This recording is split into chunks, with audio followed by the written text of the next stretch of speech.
Bom dia, igreja abençoada, igreja amada, igreja que é o amor de Jesus. Sabia que o Espírito Santo intercede por você e por mim com gemidos inexprimíveis? Ele tem ciúmes da sua igreja. Então, é por isso que a palavra de Deus diz que nós não podemos nos misturar com este mundo, porque ele é santo e ele requer do seu povo santidade. E daí vem o ciúme dele quando a igreja, por algum motivo, dá uma flertadinha lá com o mundo. Aí, ele, com ciúmes, ele não quer nos perder. Ele intercede por nós. Amém? Você é uma igreja amada, abençoada, resgatada, justificada e em breve será glorificada. Este é o papel da igreja, se reunir para adorar o seu Senhor, porque enquanto ele não volta, ele passou para cada um de nós algumas ordens. Então, essa administração tem que ser bem feita e crescermos na graça e no conhecimento de Deus, para que quando ele voltar, nos encontre com todas as nossas administrações em dia, não é? Com juros, com um movimento, como um banco, rendeu, deu juros, e nós podemos glorificar Jesus com o nosso viver, amém? Então, aplauda o teu Deus, o nosso Deus, o Rei da Glória. Você está feliz porque está vivo e louvando a Deus? Porque somente os vivos podem louvar Deus. Os que descem à sepultura, não. Então, muito bom dia. Este é o dia que o Senhor fez. Por isso, nós nos alegramos nele. E creia, ele está no meio de nós.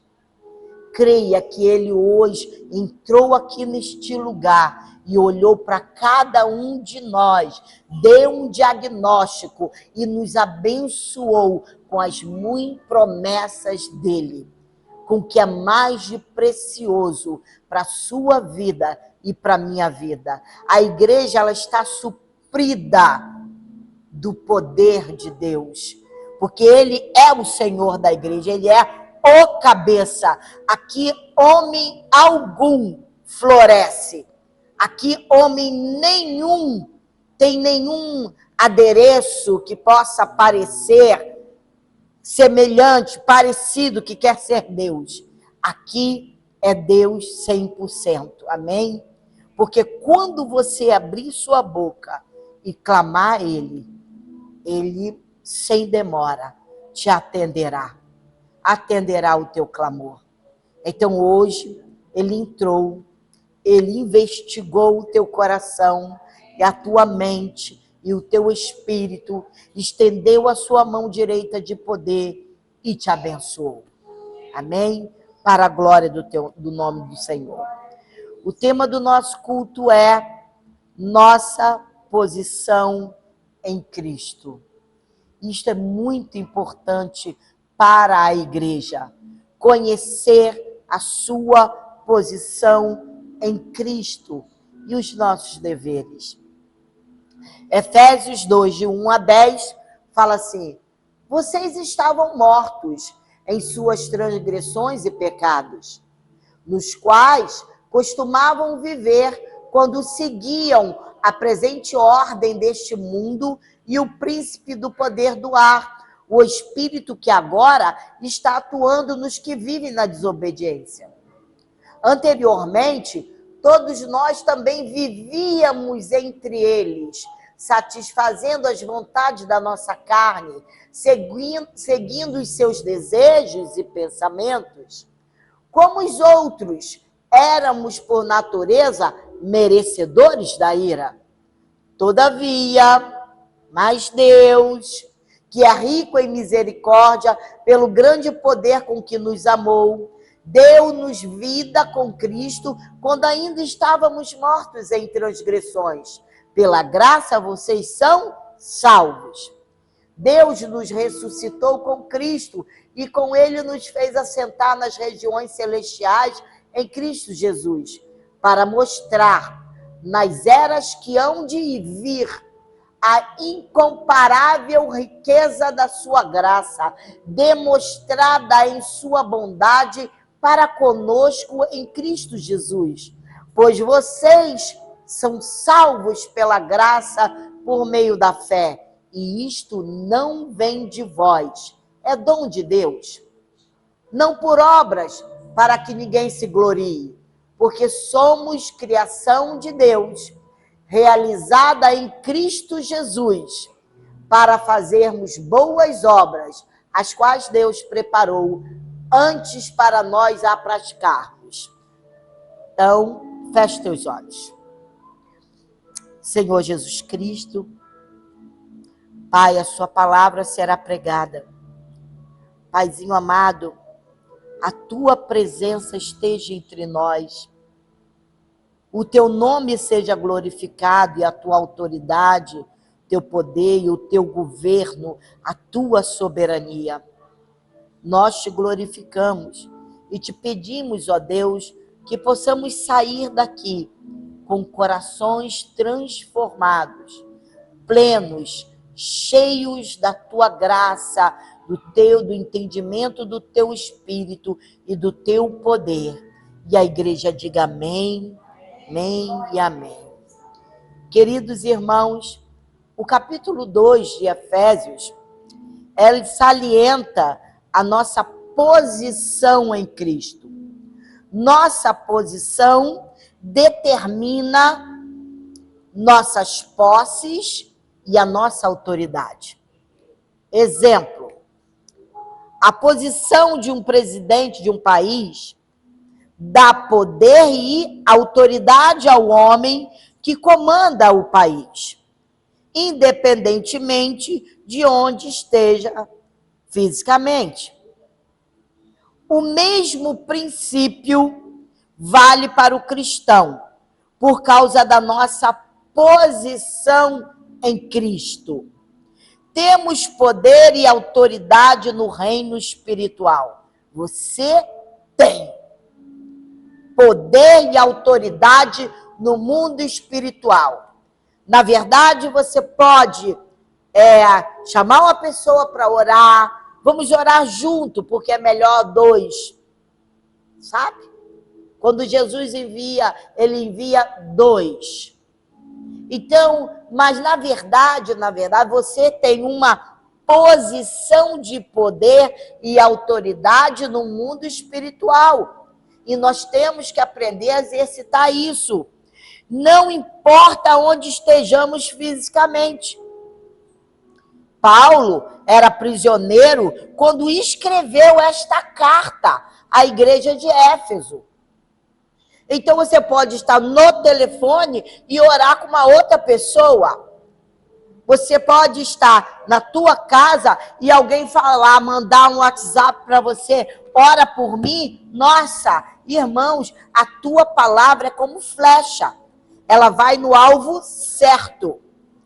Então, ascendidos e assentados no trono. O que nós éramos antes? O que nós éramos? Efésios 2, 1, 3 diz assim: vocês estavam mortos em suas transgressões e pecados, nos quais costumavam viver quando seguiam a presente ordem deste mundo e o príncipe do poder do ar, o espírito que agora está atuando nos que vivem na desobediência. Anteriormente, todos nós também vivíamos entre eles, satisfazendo as vontades da nossa carne, seguindo os seus desejos e pensamentos. Como os outros, éramos por natureza merecedores da ira.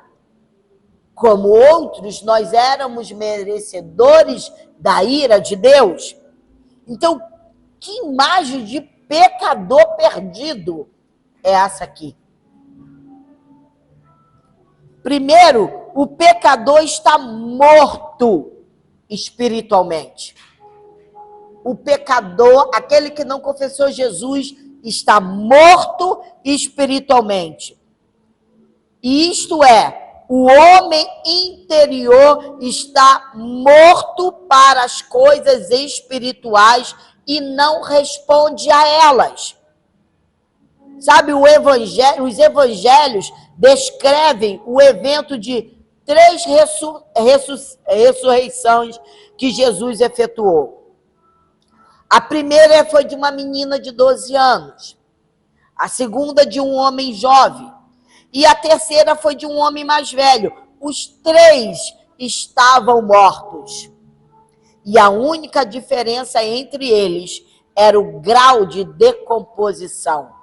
Porque a menina ainda não tinha sido sepultada, nem o jovem.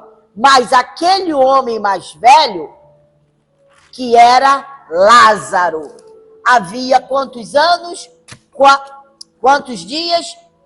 4 dias. Lázaro estava morto e cheirava mal. 4 dias na sepultura. Então, todos os pecadores estão mortos. E não importa a idade, e a única diferença entre um membro de igreja que ainda não foi salvo, porque tem muitos que estão dentro da igreja, mas ainda não são salvos. E a única diferença dele para uma pessoa que é desonesta, desonrosa e inútil é o grau da decadência. Porque ele continua sendo pecador, igualzinho o do outro. Então, os pecadores são escravos do mundo e vivem para os prazeres deste mundo e adotam os padrões mundanos, além de estarem mortos.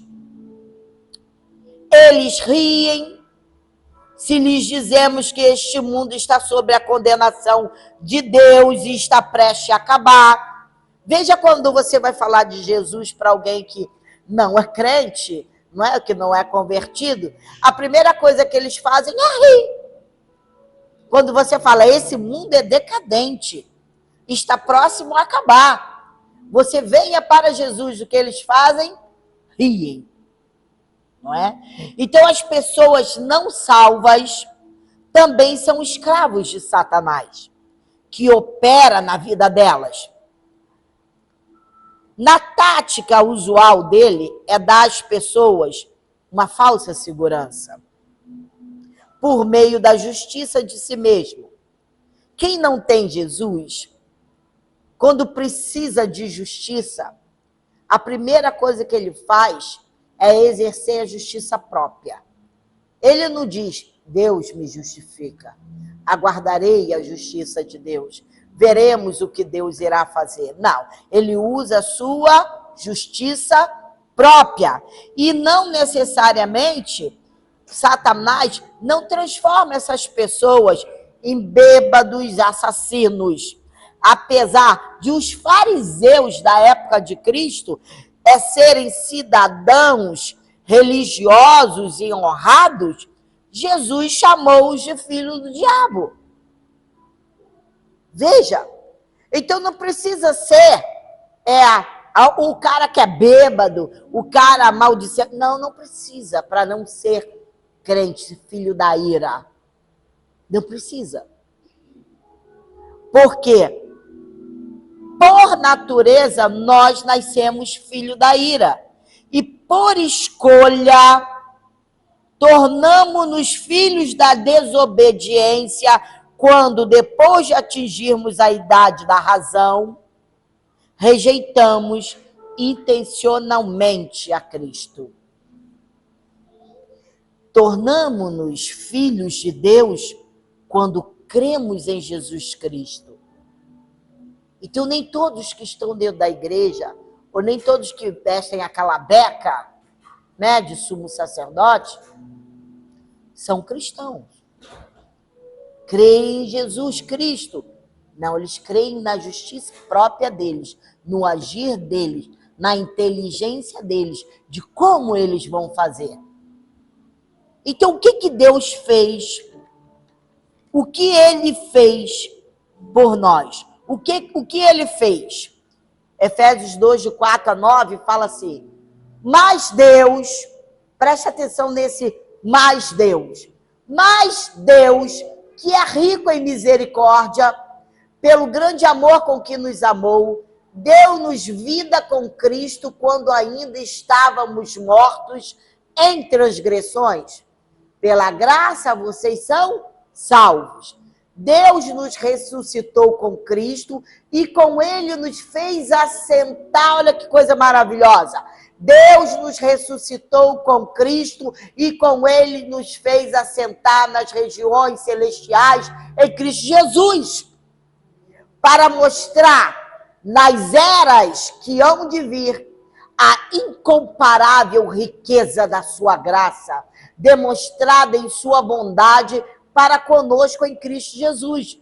Pois vocês são salvos pela graça por meio da fé. Isto não vem de vocês, é dom de Deus, não por obras, para que ninguém se glorie.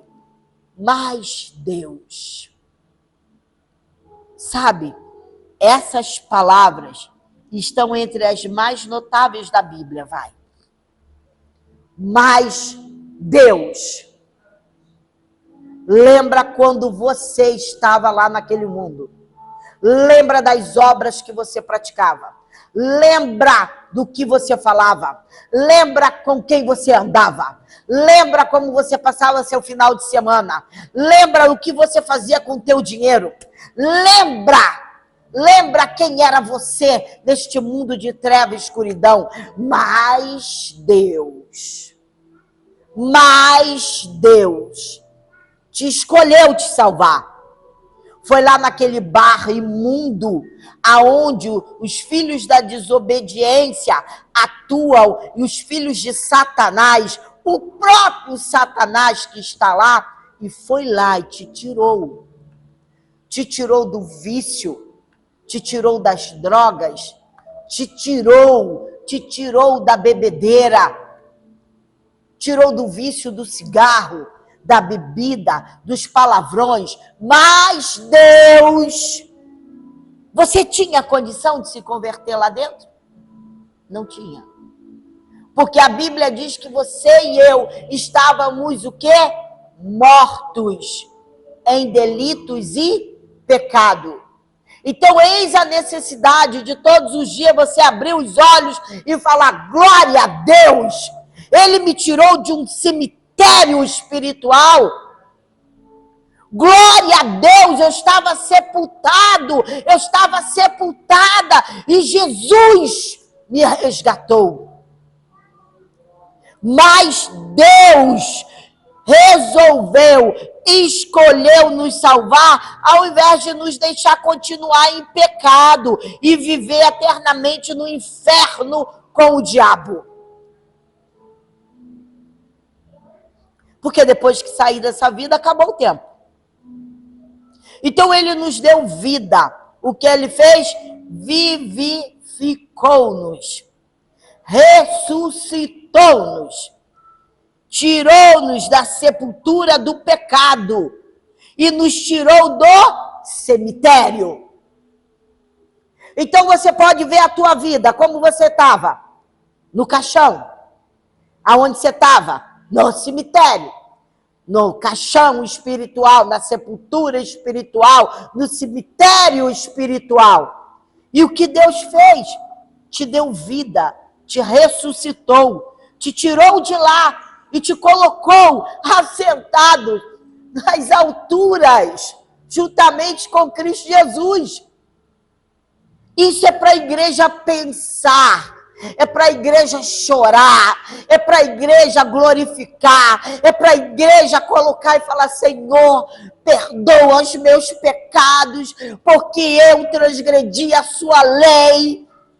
Estando eu morto em delitos e pecados, não levei em consideração, Senhor, a minha ignorância, o quanto eu blasfemei contra o teu Espírito.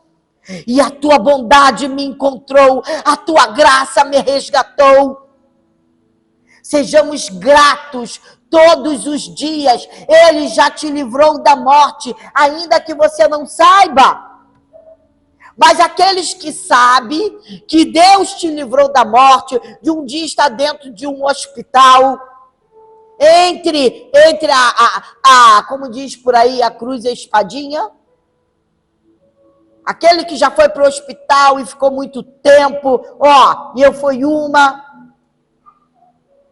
Então, Deus foi lá e trabalhou na nossa vida, porque Ele tem obras para a nossa vida, e não é para perder tempo com as coisas deste mundo. Veja como aqui nós temos exemplo de poder de Deus, de pessoas que tiveram 4 AVCs, e hoje estou aqui dentro assistindo culto, porque Deus tem obras, porque Deus te olhou com amor, porque Deus te justificou, porque Deus foi na sepultura, lá no cemitério do inferno, e falou: tu és meu, vem para cá, segura aqui na minha mão, tu és meu, eu hoje te santifico.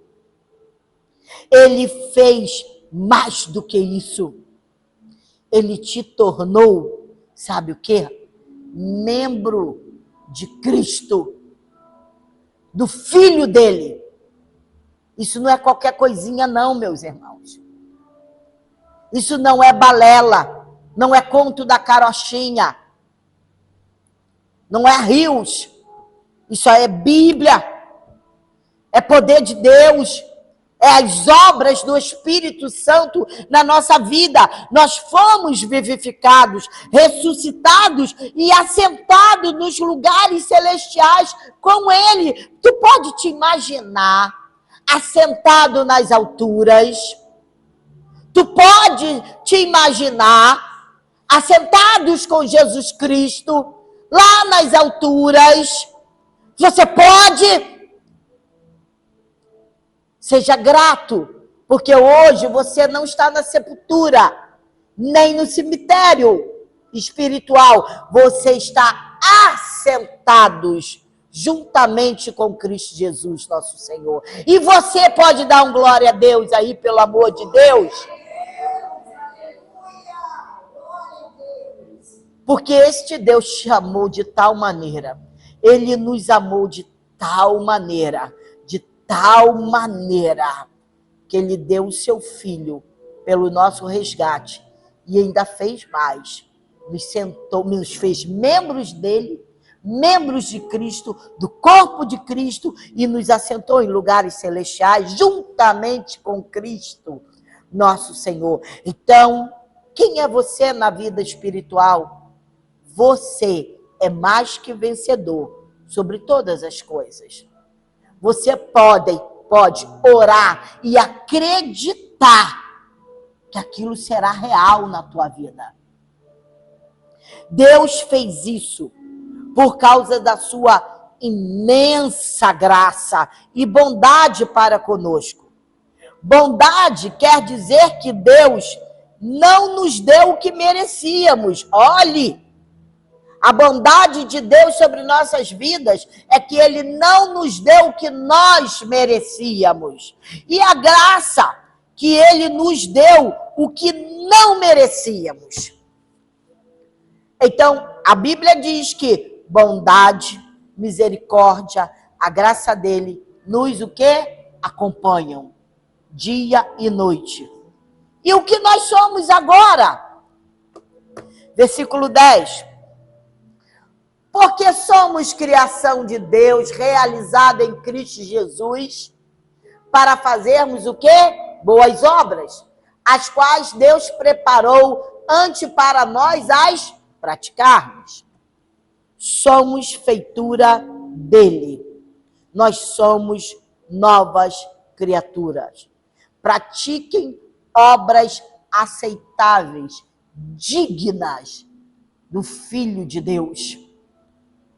Se é mentiroso, não minta mais. Se roubava, não rouba mais. Se passava a perna nos outros, puxava o tapete, não faça mais. E por aí adiante, tem uma lista muito grande. Se era egoísta, não vai ser mais. Se era arrogante, não vai ser mais. Se era soberbo, não vai ser mais. Se era ruim, vai passar a ser bondoso. Nós somos feitura dele. Quando ele nos tirou da sepultura, ele nos fez o quê? Nova criatura. 2 Coríntios 5,17 diz assim: portanto, se alguém está em Cristo, é nova criatura. As coisas antigas já passaram. Eis que tudo se fez novo. Então você é uma nova criatura para a glória de Deus. Ouse crer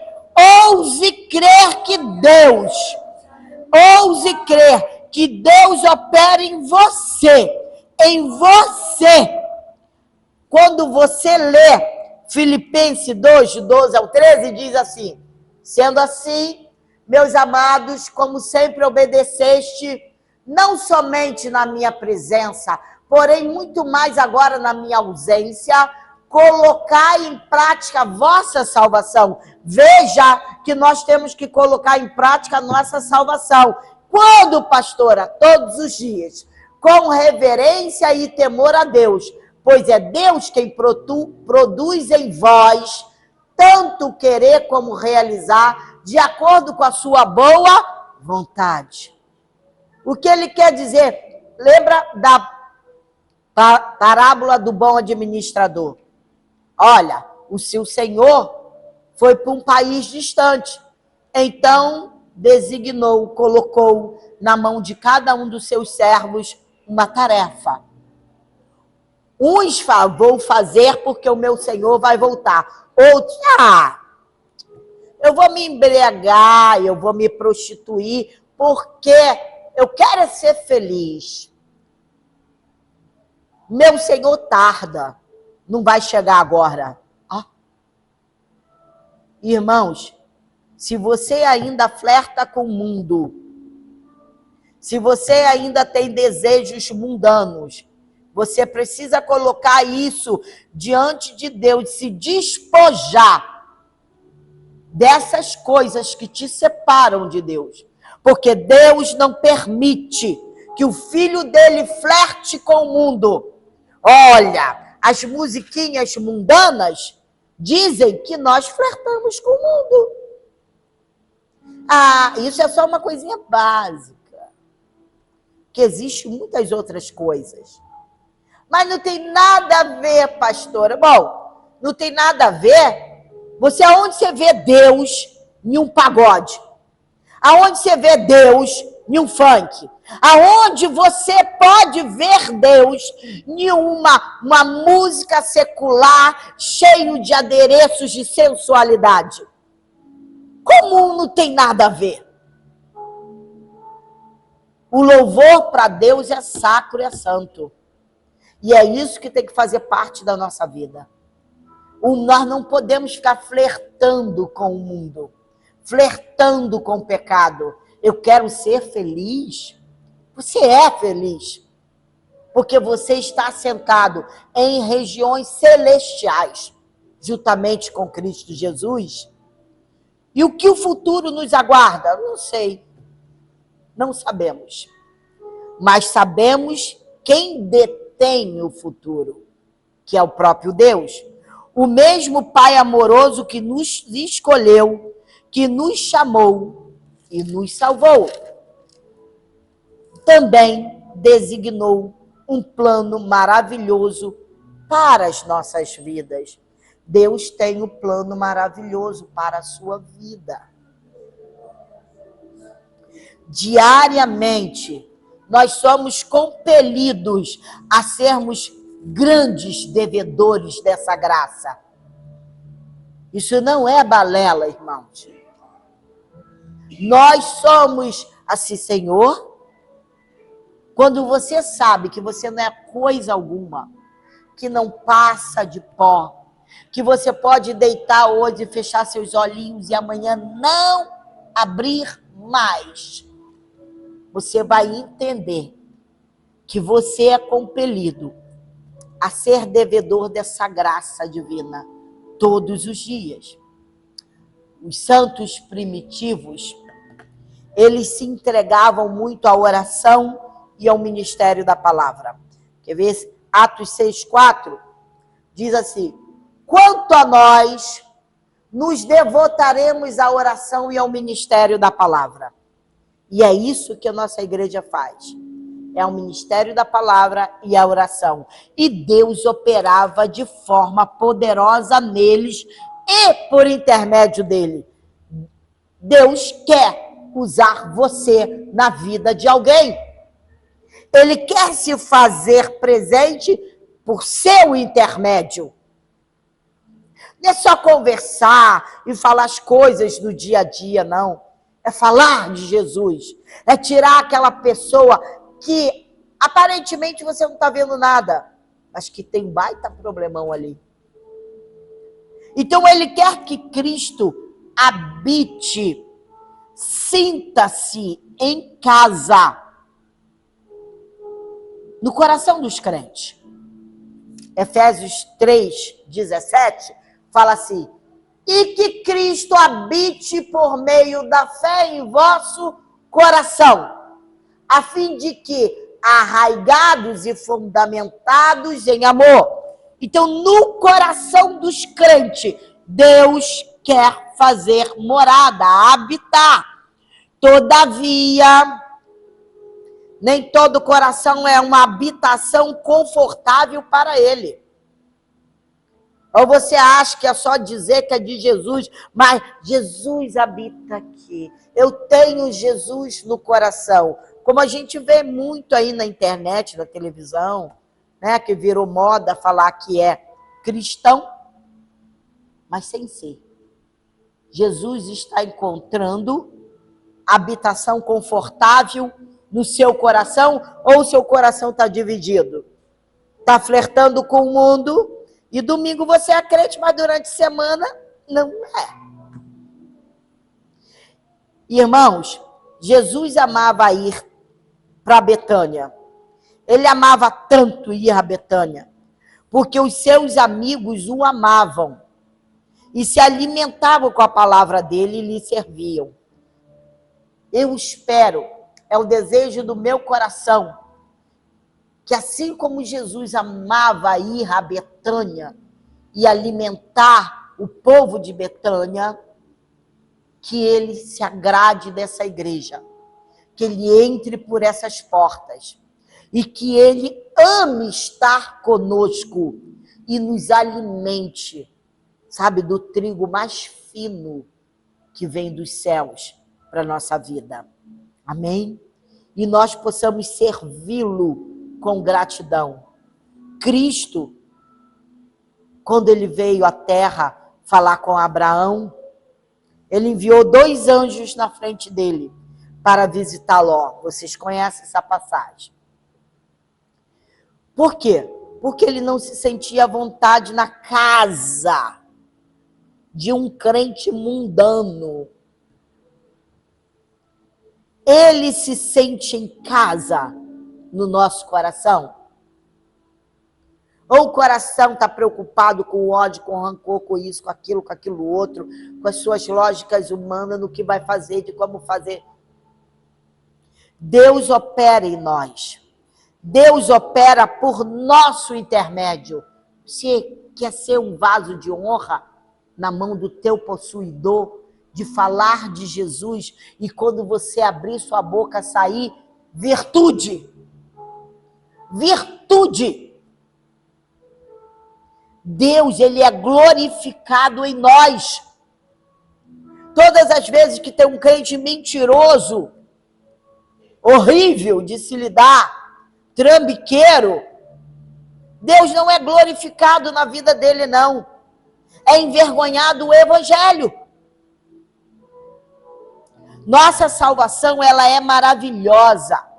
Então, esse poder que opera em nós à medida que abrimos o nosso coração para Cristo, é que cultivamos essa comunhão permanente, que oramos e que nos submetemos à palavra dele. É cafona. Cafona é morrer e ir para o inferno. Isso é cafona. Isso é cafona demais. Então não há motivo para nós, os crentes, sermos infelizes, ficar insatisfeito com a vida.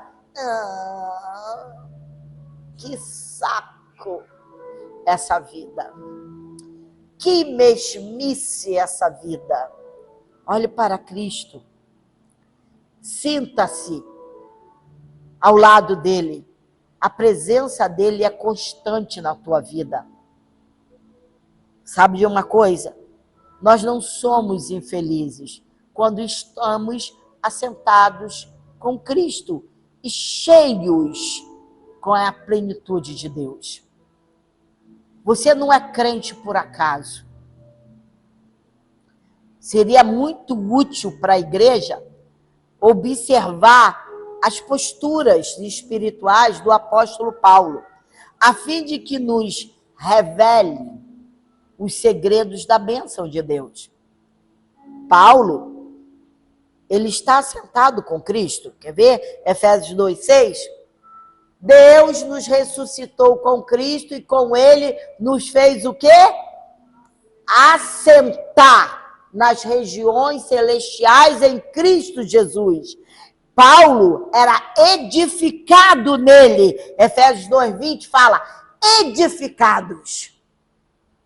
edificados sobre o fundamento dos apóstolos e dos profetas, de que Jesus Cristo é a principal pedra da esquina, é a principal pedra angular. Ele falava de joelhos diante do Pai. Efésios 3:14. Por este motivo, dobro o meu joelho diante do Pai.